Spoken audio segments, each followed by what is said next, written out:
Hello guys. What happens when the world's greatest detective must ally with the world's oldest predator to hunt a killer who is better at being a monster than the original? The answer lies not in victory, but in the price of survival. The gaslight hissed, casting a sickly yellow glow on the carnage. 4 bodies, drained to the bone and arranged in a grotesque tableau of a family dinner. Scotland Yard stood useless at the perimeter, their faces pale masks of horror. Sherlock Holmes ignored them. He knelt, not by the bodies, but by the velvet armchair where the patriarch sat, his head tilted at an impossible angle. There was no sign of forced entry, no struggle, just the quiet, meticulous butchery.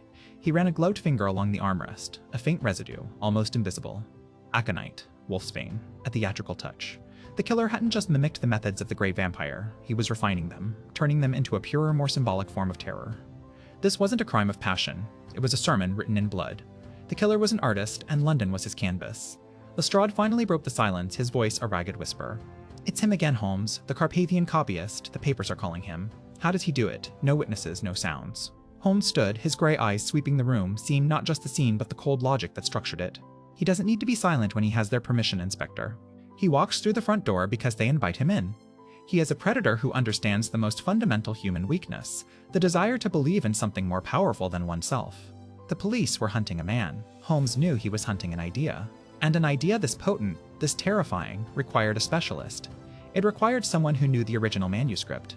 His journey ended not at a Baker Street flat, but in the crypt of a forgotten chapel, the air thick with the scent of ancient stone and dormant power. Dracula did not rise from a coffin. He sat upon a throne of carved obsidian, a book bound in human skin resting on his lap.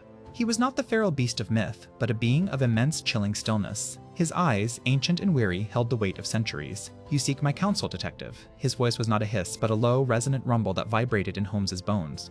"An imitator plagues your city. He uses my name, my legend. It is distasteful." Holmes stood his ground, unafraid. Fear was a luxury he could not afford. "I require more than your counsel, Count. This killer, this admirer of yours, anticipates my every move. He knows forensics, he understands police procedure, but he does not know you, not the reality of you. I need your senses, your strength, your perspective." Dracula smiled, a slow, predatory curving of his lips that revealed nothing but contempt.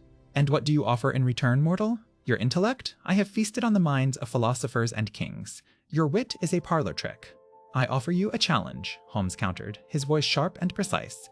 "This killer is not just imitating you, he is correcting you. He believes your legend has been diluted, that you have grown soft with time.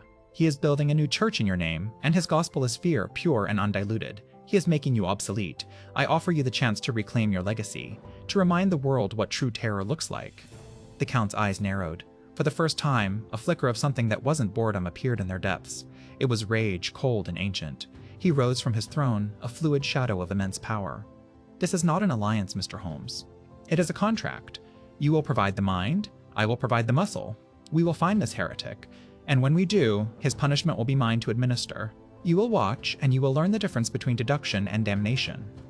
Their hunt became a grim ballet of logic and brutality. Holmes would map the killer's psyche, predicting his targets based on their symbolic value to London's power structure. A banker who funded colonial expansion, a bishop who preached temperance while hoarding wealth, a judge known for his merciless sentences. The killer, who they learned was a disgraced historian named Alistair Finch, was systematically dismantling the city's hypocrisies.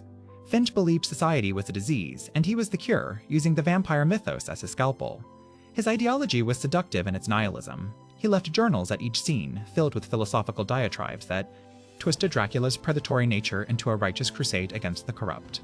Dracula, in turn, moved through the city like a phantom. He could hear a whisper from a mile away, smell a drop of sweat on a panicked victim, become mist to slip through a keyhole. He was the perfect weapon, a biological tool of immense power. But he was no hero. He expressed only disdain for the victims, seeing them as weak cattle deserving of their fate.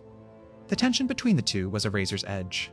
"He chose a warehouse by the docks," Holmes would declare, pointing at a map. "Finch sees the Thames as the city's circulatory system, and he intends to poison it with a public display." Dracula would simply nod, his focus absolute.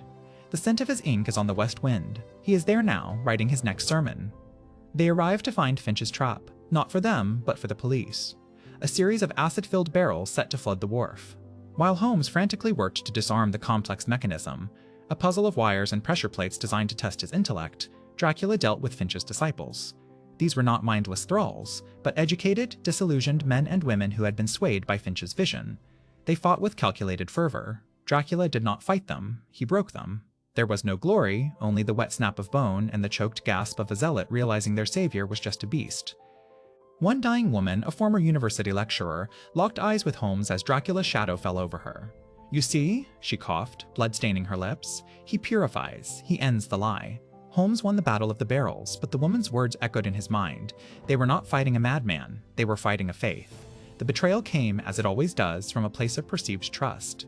Mycroft, Sherlock's own brother, saw the alliance as a threat to national security. He couldn't control Dracula, and what he couldn't control, he sought to eliminate. Mycroft leaked the location of Dracula's chapel to a secret government faction, the very kind of shadowy organization Finch despised. They came with silver-laced nets and ultraviolet projectors ready to cage the beast. Dracula was weakened, caught by surprise in his sanctum. But Holmes had anticipated his brother's pragmatism. He had prepared. Not with weapons, but with logic. He had laid a false trail, leading the agent to a decoy location while he led Dracula through the city's forgotten tunnels.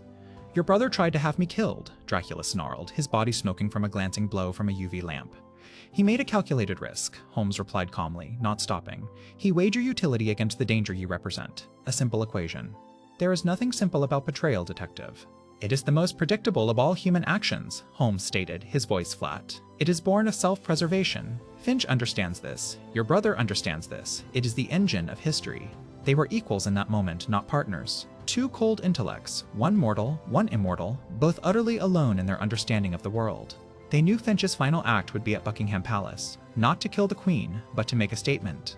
To turn the ultimate symbol of order into a monument of chaos. The climax was not a brawl in the palace halls, but a silent confrontation in the royal gallery, under the gaze of 1,000 painted nobles. Finch stood before the throne, not on it. He was a small, unassuming man in a tailored suit, the only sign of his madness a terrifying clarity in his eyes. He had not taken hostages. He had simply walked in. The guards were asleep, not dead, victims of a powerful soporific gas. "Detective," Finch said with a nod. "And you brought the relic with you. How fitting." He looked at Dracula with a mixture of reverence and disappointment. "You were a cleansing fire, a force of nature. But you hid. You let your legend become a child's tale. I have restored it to its rightful glory." Dracula stepped forward, his rage a palpable force. "You are a parasite. You have taken my image and twisted it into the ravings of a failed academic." "No," Finch said, holding up a small, ornate vial. "I have perfected it. I offer humanity a choice. The slow, meaningless decay of their corrupt society, or a swift, honest end by a power they can understand. Fear is the only true purity. You taught me that." Holmes saw the vial wasn't a poison. It was a catalyst. An airborne contagion engineered to induce mass hysteria and cardiac arrest. Finch wasn't going to murder the royals. He was going to make the whole world watch as the heart of the British Empire literally died of fright. "There is no time, Count," Holmes said, his voice dangerously low. "He releases it on the hour. I cannot reach him." Finch smiled. "Checkmate, Detective. You value order, but your order is a lie. Let them see the truth." Dracula looked from Finch to Holmes. He saw the cold calculation in the detective's eyes. He saw the choice being made. He understood the terrible necessity. He did not move towards Finch. He turned to Holmes.